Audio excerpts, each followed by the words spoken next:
Coba dengarkan. Dikarenakan sudah ada lubangnya, jadi berbunyi keras. Coba perhatikan.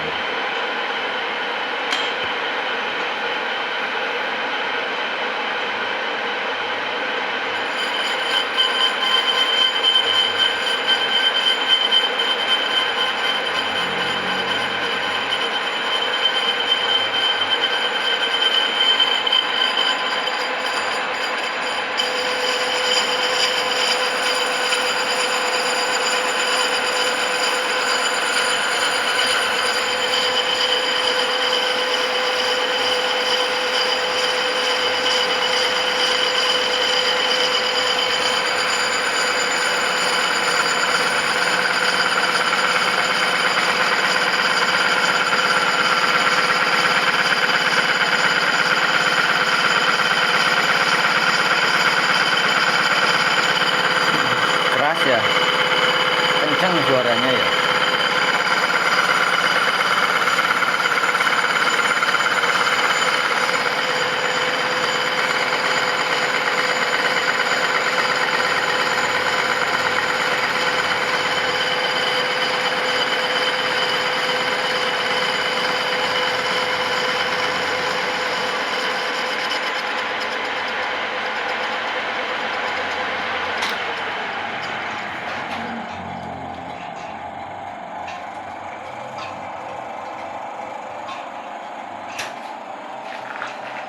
Yang menyebabkan suaranya berdering.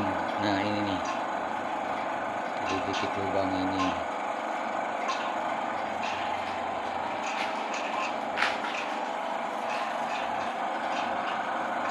Reng.